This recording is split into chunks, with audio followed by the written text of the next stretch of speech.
So my name is Arun Gupta. I am a developer advocate at Couchbase.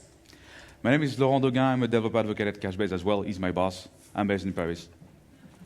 Yeah. So we'll talk about SQL for JSON. Typically when you think about a NoSQL database, you typically think about NoSQL. That means no SQL. I think we want to clarify that NoSQL doesn't mean not only SQL. That is one of the fundamental things about the NoSQL database that is very important. And today we'll talk about how you can use a SQL-like syntax to query a NoSQL database. I think that's one of the fundamental goals that we want to deliver as part of this talk. So in terms of the talk, the way we're looking at it is we'll talk about why NoSQL. We'll talk about JSON data modeling. If you are using a JSON document database, how should you should be creating? How is it different from a relational database? We'll talk about SQL for JSON, and I will talk full detail about how can you query a NoSQL database. We'll talk about Java API. This is primarily a Java conference. We'll talk about that, and a little bit of ecosystem around it. So let's take a look at it. What is the relevance of NoSQL? It was quite a buzzword about 5 years ago, but where it is going today. Now, this is a very partial list of some of Couchbase customers. Couchbase is a NoSQL document database, but this is a partial list. There are quite a few names that are probably familiar to you guys. Tesco, there is Sky, there is Amadeus, there is TripAdvisor, there is Zynga, there is eBay. These are all customers based out of London. So if you see across the board, not just technology companies like Cisco and Salesforce, but if you look at customers like Amadeus, this is one of our bigger customers where they're using all of their data as a front end with Couchbase.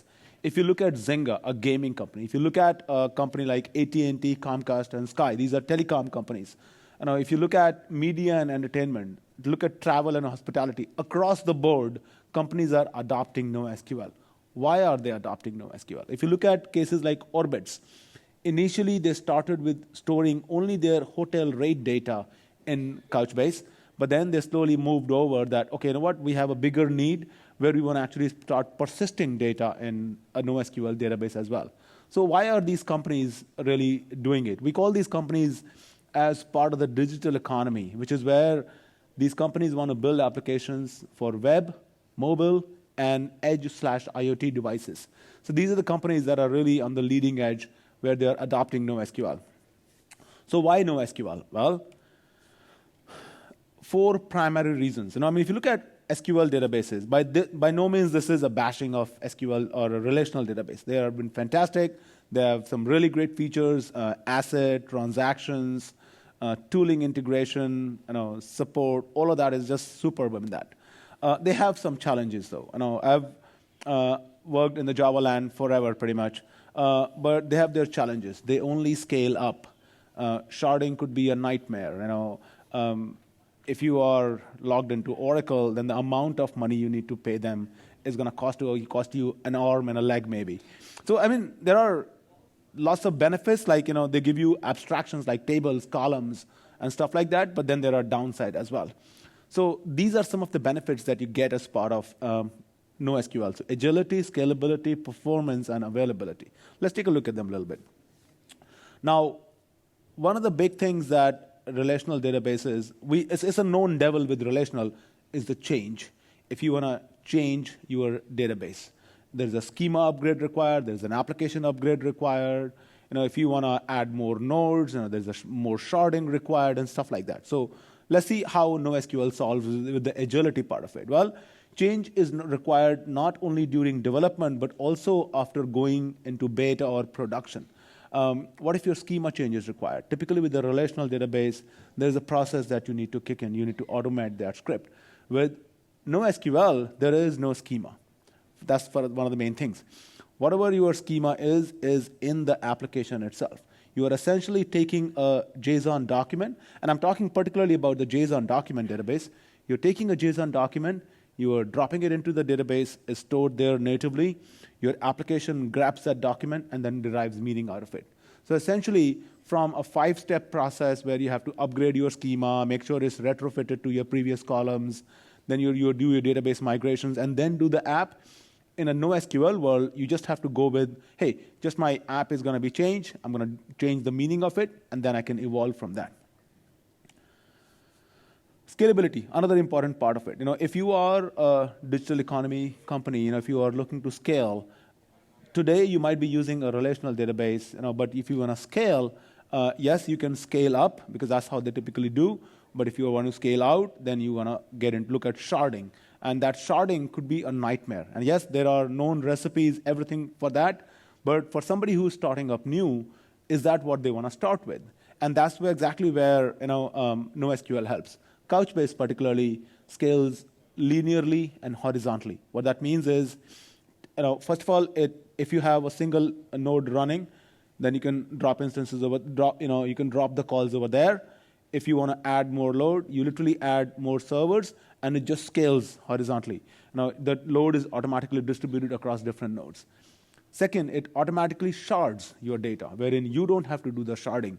So let's say you have one node and 1,000 documents in a bucket. For example, bucket is sort of equivalent to a database schema.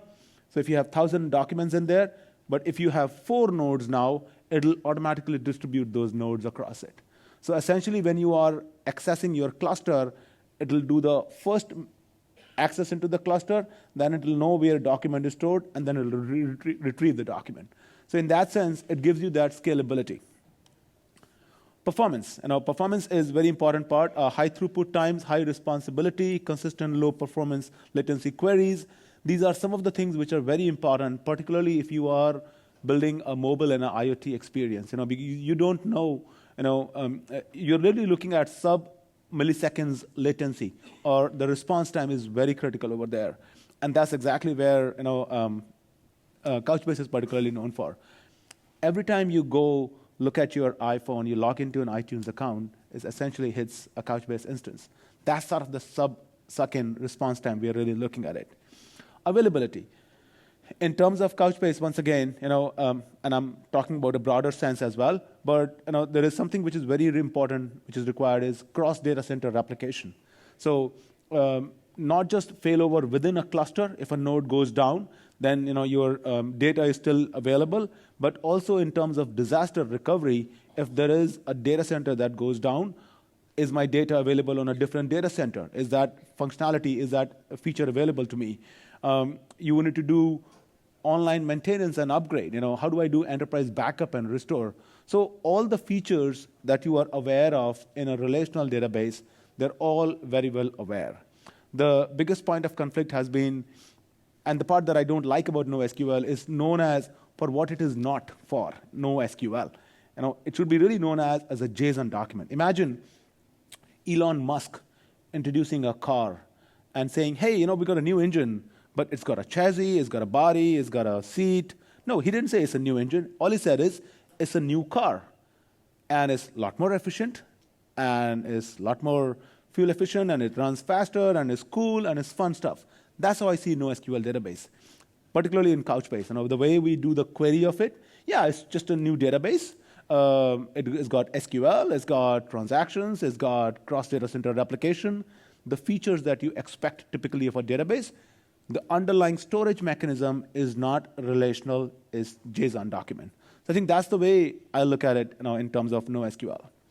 Now, if you look at the broader NoSQL landscape, there are typically 4 categories, so to say, in which we divide them. There is a key value one, which is like Couchbase, React, Redis are very prominent over there. And Couchbase is unique in the sense it's a key value database, where is a key and or any random value that you can assign to it. So Couchbase is a key value database. You can use it as a key value. Then the second breed is document database. So Couchbase is a key value and document database, depending upon how you access it. Of course, Mongo is the most popular name over there that typically people associate with. Then there is a graph database, where you can sort, you can put documents in any random order, or you can access them the way you want to do that. And then there is a fourth category, sort of wide column category, or tabular databases. Cassandra is typically the most popular one, and then there are others as well. So we're not looking at a broader landscape. We're looking primarily at the document database today, and Laurent is going to talk about how do we do JSON data modeling for them. Thank you. Just one minor correction. You set transaction for NoSQL database. It's coming soon, but not there yet, but coming soon. So yeah, JSON data modeling. I assume you are all familiar with JSON. If someone is not familiar with JSON, please raise your hand. But I think, all right, wonderful. How do you see a customer data? That's going to be the example I'm going to use during the JSON modeling. Well, name, birth, date, stuff that they like, connections, hardware, purchase, fine. All these things usually in the life cycle of your application tend to move. You know, it's just one particular way of seeing a customer. It could be completely, maybe not completely different tomorrow, but at least new information needs to be stored in there. So the data model needs to be updated, which will impact all your global data model, not just your JSON document. And it's also interesting because you need to store complicated structure as complicated as non-scalar. Scalar is what you usually store in table. It's just one string, it's not an array, it's not an object. But when you model a real-life thing, like a customer, well, you will have to store complicated structure, like an array or an object, as in non-scalar. So we're going to see how JSON works with all these things. Relational world, how would you do that? How would you model an object, a real-life object? Well, you would use several tables, and you would do joins across all those tables, which, again, you should be all familiar with that, I'm assuming, unless you started your career with just NoSQL and just JSON, which SQL is quite cool too, so you should look into it. But that's how you would do it with SQL. Tables, columns. I need to change something. I need to add maybe another table because maybe it's a complex structure, or maybe just another column. Which means that I also need to, when I do my query, when I want to get my object, ask every table, do the joins, get the result set, map the result set to an object, maybe a JSON object, which is what most of the modern developers are doing, which is additional work compared to just doing JSON. And then when you need to move from one particular data model to another in SQL, data migration is not easy at all. We need to change the table, you need to change the column, you need to change all the database basically, and it's not trivial. I mean, has anyone here did data migration in SQL? You have? Wow. Is that painful? Nightmare. That's what it is. SQL's great, but when you need to move your data model, it becomes harder. Now let's move to the JSON part, the cool part, the more modern part. This is an example of the customer table mapped to a very simple JSON document, which is on the right. Jane Smith, date of birth, or maybe you want the name in a more complex fashion, which is not just a string, but an actual object with subfield, like name and first name and last name, which, if you had a table, you would probably have a key that maps to another table with a column called first name and last name. Or maybe not. If you want to reuse it, that would make sense. But anyway. And then you have a primary key for your table, that's your ID. It's the key of the key value part of the document in key value store. And here I'm just sticking to key value. When you can query something based on the value, then you become a document database, which is what Arun told you earlier. And this is how you would model a relation, again, from a customer to a billing. You would have to do a join. Or in JSON, you could just embed that billing part, that complex object, directly in the JSON object, which means that when you query that object, you don't need to do the join. You don't need to remap the result set to an object. It's straightforward. Because JSON supports complex structure, and it's not, maybe complex sounds bad, it's not complicated, it's complex because it's not scalar, it's object or arrays, but it's actually pretty simple. And then it used to be just one billing object. You can easily move from one billing object to an array of billing objects because JSON allows you to do that because you don't have an a forced rigid schema like a table that requires you to maybe add another column with an ID that joins to another table. The good thing about JSON is that you have an inferred schema inside the JSON document. If you think about it, a JSON document, you have field, they have name, and they have type. It's pretty much a schema inside an object, which is why it's so flexible, which doesn't mean you can do anything. It does mean you have the flexibility and the ability to change over time. If you do anything, you still need to find your data back. You still need to have some sort of discipline. But the good thing is you can change over time without the hassle of migrating a SQL schema to another SQL schema, which is, again, is great for evolution. Let's say you want to reference something else, then you just add to it as an object, or you could just use an ID and just map it to another document as well in JSON. That's you have the flexibility. That's the thing. The one thing you need to remember with JSON is that this can change over time. It's not written in stone. You can do whatever you want with it. Don't do whatever you want with it. Have discipline, but know that you can change it, which is the big thing. So this is the final kind of mapping between the good old SQL tables and the JSON document. You can see a customer table in the middle, and you can see several joins to a contact, billing, purchase, connection. So if you want to display, for instance, the profile of that person with a SQL database, you would run a query with at least 4 joins, and then get the result set, map it, and everything. If you use a key value store, you don't even have to use a query, actually. If you have the ID of the person, of the customer, you just get the JSON document, which in Couchbase, because everything is in memory and we know exactly what the value is, it's microsecond, which is under the millisecond, which is really fast. And you have everything you need. It's already JSON, so it's already what you use as a developer, so it's really good.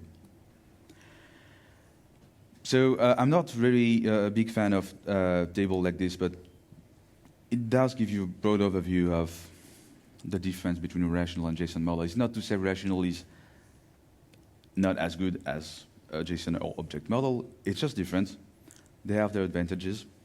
One of them, when you had a rigid model, was I can use SQL and I can query anything. And if I did my data modeling right, I've normalized everything. I know I'll be able to use SQL to retrieve any information from my SQL database, which is not necessarily something you could say for NoSQL until something else that comes up that's been brought up to you by Couchbase, which is SQL for JSON, and the implementation of this is called Nicole, and that's our latest query language.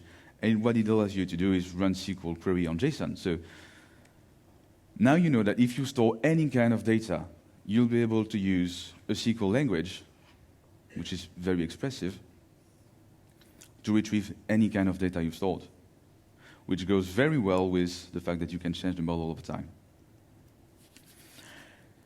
So usually, NoSQL, you have different ways to get the data out, especially at the beginning, since it was just NoSQL. Part of it was there's NoSQL. This is less and less and less true. You could mostly do key value. You could do some sort of scripting to get the data out, but you couldn't use, most of the time, ad hoc querying that was as expressive as SQL. So if you take an example that you have here, if you use the API of the application, you use all the services layer, and all the services layer just do key value gets. That's the number of gets you need to do to find the high value customers with orders bigger than $10,000, which is 1, 2, 3, 4, 8, and there's a loop. So it's kind of complicated to describe this with service call instead of describing it with just a SQL query. And the more you add code in your application, the more code you have to maintain, and the more painful it is, and the more inefficient it is, and you should not do that. So the goal of the query for JSON is to remove that complexity, remove all that time you would spend to actually compose all these calls with all your services, and just use SQL because SQL works. But then how would you do SQL with JSON? And that's one cultural reference that I'm sure you all noticed. So SQL Strikes Back. There is a JSON support in SQL. I'm a big fan of the SQL support they have on Postgres. It works really well. You can use SQL and you can actually query your JSON objects. It also works with MySQL and Oracle, but less good than what Postgres did. Microsoft came up with SQL for DocumentDB. And while we were working on Nicole, our query language, we got in contact with people from the University of San Diego, and they were working on a paper called SQL++. And what SQL++ is the theory of you should create a language that should allow you to do SQL on unstructured data, which means to say on JSON documents. And so pretty much at the same time did the same thing, and Nicole is sort of the reference implementation of that paper called SQL++. So that should be pretty familiar again. When you use SQL, bunch of tables, join, result set, mapping the result set to whatever you need. The good thing with Nicole is that you go JSON all the time. There's JSON input, JSON data. You write your SQL query, or Nicole query, which is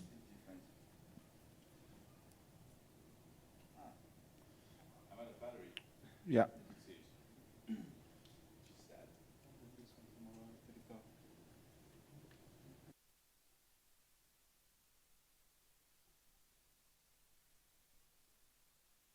Is that better? Yes, better. Until I get another battery. What was I saying? Yes, JSON input, JSON output, and the piece in the middle is called Nicole, which is a SQL language. If you guys are familiar with MongoDB, they have their own kind of query language. It's not as expressive because it's actually JSON in the middle. I prefer the power of SQL that everybody knows that is so, expressive that it just works. So that's what it is. Let's jump with an example. Does that look common to you? It should, if you know SQL, because that's pretty much what it is. It is SQL. That's exactly what it is. It's just a select. You can select different fields of your document. You can use function, aggregate, stuff like this. Hopefully that works again. No. No. Just need to enable the microphone and it should be fine. Is that soon? Still Soonish. Yes. Yeah. Yes. Okay, so yeah, I was saying this is just a SQL query. One of the very nice thing about Nicole is that it's actually a superset of SQL. Right? So if you know SQL, it's just SQL with a bunch of other stuff, a bunch of other functions. So you can see that you can select field, subfield. You can actually use aggregate function, like do a sum. You can do joins. Here it's not a join, it's called a nest. A nest is a particular kind of join that we use for complex field, like an array. Usually when you model something in JSON, you don't want to have sometimes very, very big documents. So you start removing the data and using an array with some IDs. And all that data that you remove that was embedded in the documents are actually other documents. So if you think about SQL again, what you need to do is unnest that array, which is to say all that array of ID, I'm going to put them at the same level, the same namespace than my current query, and I'm going to join them to the actual document. So what it actually does is it replace in the query all these IDs by the corresponding documents, which is really, really nice if you use complex structure like object and arrays, especially arrays. And then you have a where clause, group by clause, order, you know what it is. And most of those query language at the beginning, not necessarily just Nicole, but maybe SQL, Mongo, the very beginning of the query language with NoSQL stored was mostly read, was only select, and you had to do write using traditional key value. And one of the really nice things with Nicole is that it actually supports insert, update, delete, anything you want, which is really nice. You should be happy and impressed by that because that's really cool. You can do a SQL query on a structured document, which is pretty much the whole topic of that talk. It just works. And it's just SQL, so you know that already. So I don't have much else to tell you than that. The value of the message is SQL with JSON works, and we did it at Couchbase, and you can do it, and it's pretty cool. Here's another select example. You can see that we can access subfield. You can see that we can actually do joins. Now, there is a slight limitation on the join part of thing that we're working on right now. You can only join on other key of documents. And in the future, you'll be able to create index so that you can actually join on anything, any field of any document, but not there yet, coming in. But you can still do join, which means that, if you have some SQL data somewhere, you want to try in a SQL database like Couchbase, all you have to do is do a stupid mapping of one row per line of table as a document. Make sure you change the primary key because you had a namespace with the table name that you don't have anymore in your key value store, so you need to change the keys, which you can do easily because you can do updates. And then, since you can do join, you can pretty much take your queries that you used to do with SQL and use them directly on Couchbase, which is, again, extremely nice. It's easy to test, takes 5 minutes. I wrote some scripts about that, there's a blog about it, you should check it out. It's really nice. And again, all these things should be familiar with you. It is SQL. It is complete SQL, which means that you can run subqueries. You can use union types, intersections, join again, basic SQL. Querying, join, subqueries, we have much more aggregation function than that, but those are the basic ones, have the minimum, the maximum, some kind of range. It's just a feature name dropping, but you get the idea. All of this is SQL and it's supported by Couchbase. Now, because we use a key value store, there are additional things that we added to that language, that SQL language. And the first important thing is use keys keyword. We are in a key value store. All your data is sharded, distributed across different nodes. So what you want to do, instead of scanning all your index just to find the right bits of data, or maybe you just don't even have a covering index, maybe you need to get the document to get the data from your select clause. Once you did the query, the index gives you the key of the document, and with the key of the document, you can just get them with traditional key value, which is, again, under the milliseconds, a microsecond latency, which is really fast. And if you know those document IDs before doing the query, then you can use the use keys keyword that works also with select, update, and delete, and that allows you to do bulk operation in SQL really, really quickly. And obviously, you can join, and you have to right now join on keys of the document, which is what we've added. Join on keys. This is an old slide, so unfortunately, unfortunately, it's not updated. Fortunately, we support outer right join as well, which is one of the new feature of Couchbase 4.5 that's going to be out. I think it's next week. Is it next week? 2 weeks. 2 weeks.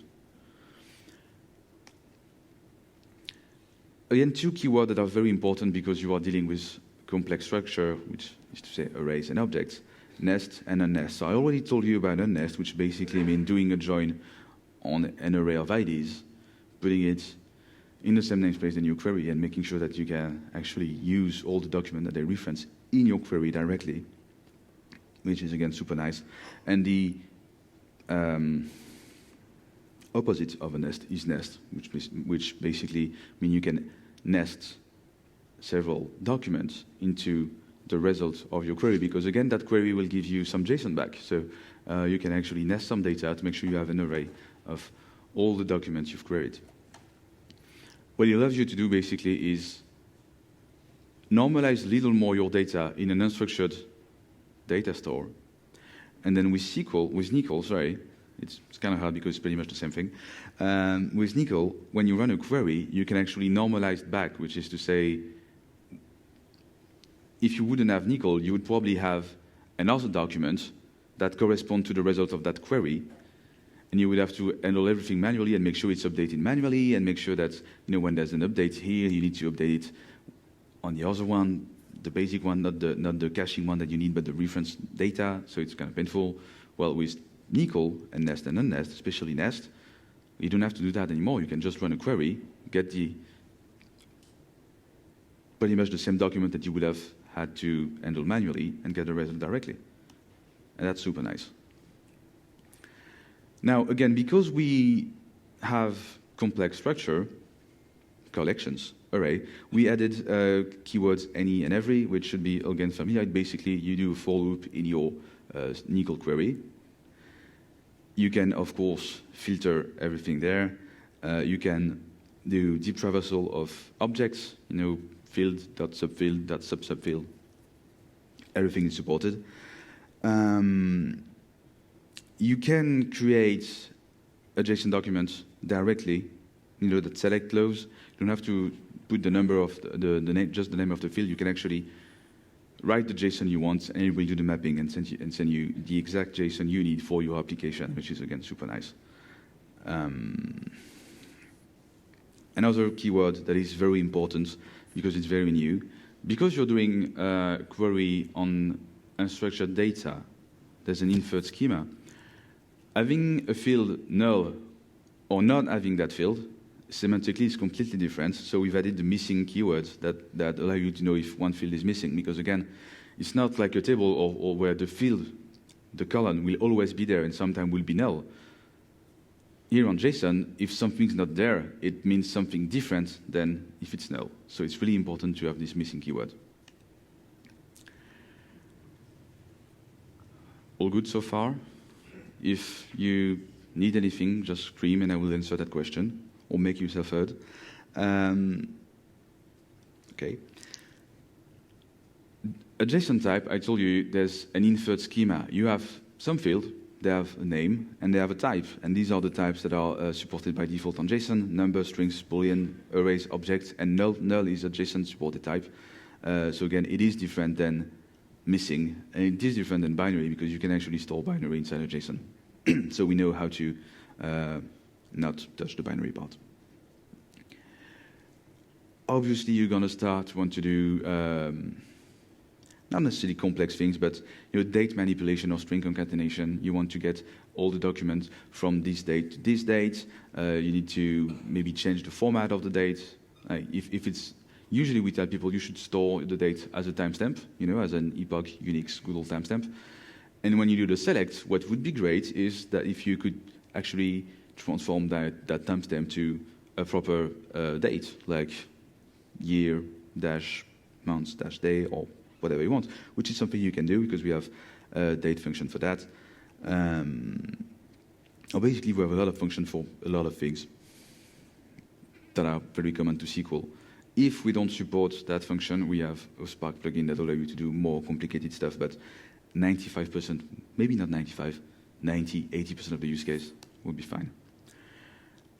As I said before, we support the whole range of SQL, which means we update, delete, insert with different kind of semantics, especially if you use key, because you're not just storing flat data in a table. What you're doing is like a two-dimension, well, not two-dimension set, but there's two components. There's the key and there's the value. So you should be able to specify all of those in your query, which is what you can see on the insert part here.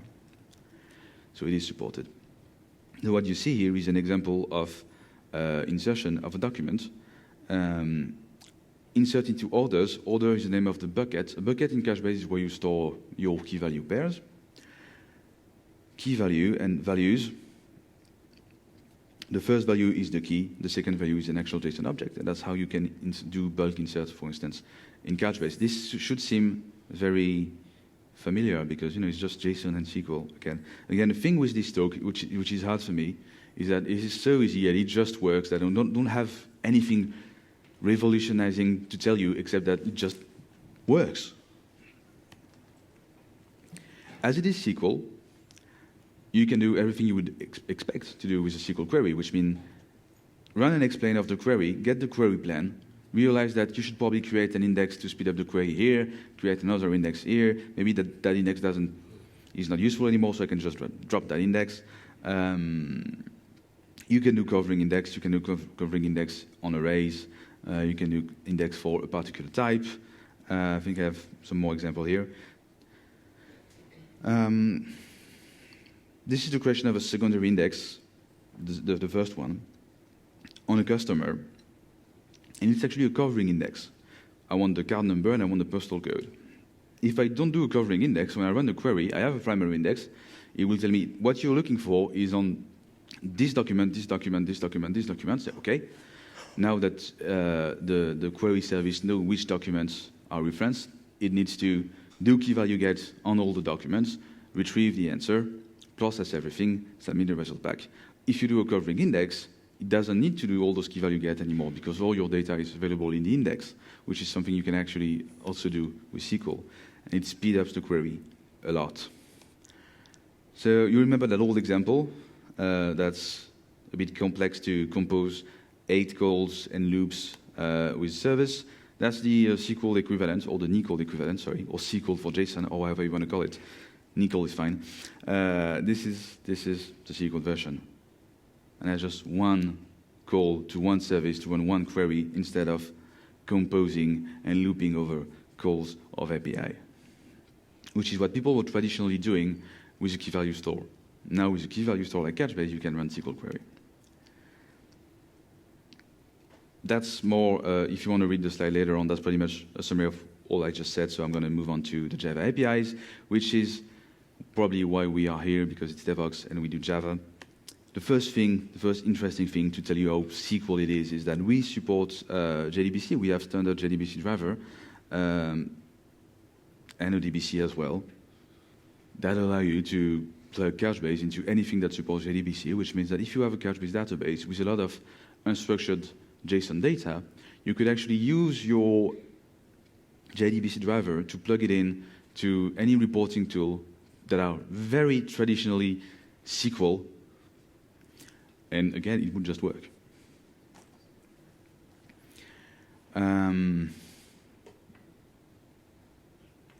So that's how it would work. You should not write an application using the Jdbc driver. It's mostly a connector. If you want to write an application for the SQL store or key value store, use Nicole and SQL, but keep in mind that you're in key value, you're storing JSON documents. I get a lot of questions like, can I use JPA? Maybe, just don't do it. You're using key value store, you're storing JSON documents. It doesn't map to a relational database. Again, it allows you to query your unstructured data like you would with a relational database, but you're still storing it differently. So you shouldn't use Jdbc driver to do something like this. You should rely on just Nicole and then use Jdbc driver to plug a Couchbase into any BI or ETL tool like BERT or any other reporting things. The company that does that is a Couchbase partner. It's called Simba. They have a Jdbc driver. Pretty much every existing database, they have been known to do that for a long, long time. And they've implemented their driver on top of Nicole, and they found it much, much easier than other database. This is an example. You probably know all that already. This is not that funny. This is how you connect a Jdbc driver in Java. So let's just skip that and get into the interesting part, which is right. So that's another break. We are working with the Java community process on the JSR 374, which is basically supports JSON patch on Jdbc. We're working there. Now this is much more fun, and I'm going to go out of the slide and show you more examples. This is how you would write a JSON query or Nicole query, because JSON query doesn't make really much sense. A SQL or Nicole query with Couchbase. We can start by this example. There's a string, select star from beer sample, limit 10. When you install Couchbase, you have, actually I'm going to show you that already. This is Couchbase, this is in the face. And you don't see anything, and that's fine. I'm just going to mirror the screen instead. It's probably better and smarter. Let's go. You should see something. Yay. This is the default interface. I have my buckets where I store documents, beer sample, gem, IM sample, travel sample. Those are sample data that you can import automatically to Couchbase. And the good thing is there's a query tab that allows you to run any kind of query. So I'm going to start by pretend that I don't know anything about the document that are stored into Couchbase. I don't know anything. I don't know what it is. It's fine. There's a query in Couchbase that allows you to infer the schema of all your documents. That has been run for you in that query UI tab. And it basically tells me there is 2 flavors of documents in the beer sample buckets. 80% of the documents have one thing in common, which is they have a field called type, and it's equals to beer. And it has all this field. Alcohol by volume, brewery ID, category, description, blah, blah, blah. And then I have 20% of the document that have one other common thing, which is the type is called brewery. So with that, I can run something like something really simple. Beer sample. Oops. Limit 10. Actually, I don't think I need those backticks anymore. And I can execute that query. Actually, I need those backticks. Sorry about that. Oops. And just run SQL queries on my JSON document, and it just got me a JSON result, which you can see as a table or as a tree or as JSON. It's probably easier as a JSON as a table for us human. And I can do. I only want beer because I don't care about brewery. First, I want the name of the beer. Oops. So I can execute that query, and I only have beer. Can select the type, and I'm not interested into the updated date. I just want the type. There's a description and a category. Let's run that and see what it is. And basic SQL. There are more complicated data sample. The travel sample is the latest one we've added. It modelize airport routes and flights. So there's a lot of funky joins you can do over there. If I go back to my previous query in the beginning, it is much, much, much bigger. Basically, it's a query that gives you all the flights from LHR to SFO that leaves on a Monday because day 1 is Monday and day 0 is Sunday, and I have no idea why, but that's how they do it in the travel world. And that modelize a join because you need to join on the same bucket because every flight documents are in the same bucket, so you have just one namespace, so you can actually do a join on the same namespace, which is the way it works, which is, again, quite nice. Now let's go back to something a little better, a little more practical, and I need to, does that work? No, that doesn't work. Update the size of my fonts somewhere.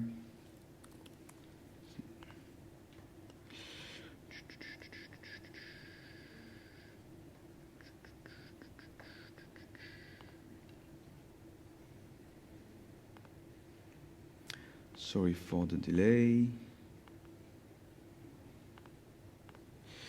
And give you a proper example, an actual example of a query in an actual application that I will showcase in my talk at 2 p.m. in room D. Just saying, if you want to join. This is how you would run a query with our SDK. This is a basic query. Give me all the user's ID, first name, last name, and email from the current bucket as users. I have my query string. I create a query, a Nicole query, and I use parameters, and I want to say scan consistency equals request plus, which means I want to have consistent results. When you're in a distributed database, you can write a lot of things. We still have an index to update, so maybe when you run the query, the index hasn't been fully updated yet. So on a per call basis, you can actually say, okay, it's all right, wait, just from the moment I do the query, make sure the index is updated and then send me a consistent result, which is extremely important if you document application. And then it's using, on the background, RxJava. I don't know if you're familiar with it. You don't have to use RxJava. There is it's what's used under the hood on the SDK. You can actually use a synchronous non-blocking API, but here it's an example with a non-blocking API. I have my bucket instance. This is where I store key value documents. This is also where I do query. The query gives me what's called an asynchronous result. An asynchronous result gives you all the rows as an observable, because again we're using RxJava, which basically means I have a stream of stuff that are being pushed to me by the database. And as soon as they arrived, we don't wait to have like this big fat byte array of stuff. And once it's ready on the database, we send everything over the wire. We actually send everything progressively as it comes by, which is what you can easily do using RxJava.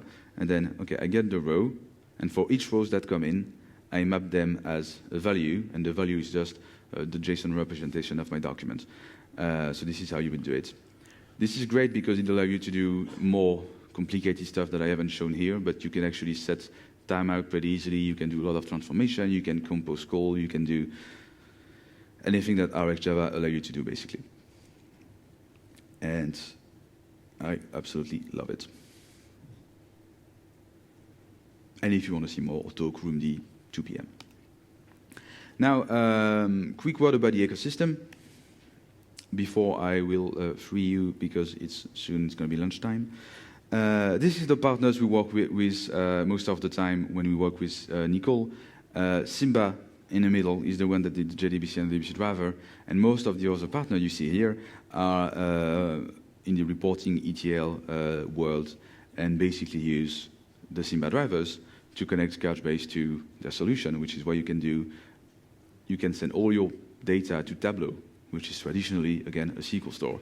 And it works just like this. You don't have to write anything custom for them. We just use the Jdbc driver. The one on the bottom right, it's good for demos. It shows you that it works, but using a spreadsheet for a database like Couchbase where you're supposed to have millions and millions of documents, well, you decide what you want to do with it, but I wouldn't do it. All right, if you want to try this, we have an online tutorial, query.couchbase.com. You can follow each of the steps with explication on what is Nicole, what is this particular operator doing. You can actually run the query and get the result directly and modify the query yourself and try the query yourself. It is pretty good. You don't have to install Couchbase. If you want to install Couchbase, Docker run Couchbase. It did all the recipes and everything that's good to try Couchbase with Docker. Or you can download binaries for your platform. And if you want to ask us a question, we're all available on the forum, on Stack Overflow. Just use the Nicole tag, and we make sure we'll answer you. So thank you. And now we'll take some questions if you have some. And if you don't, it's fine. We'll be here. Thank you.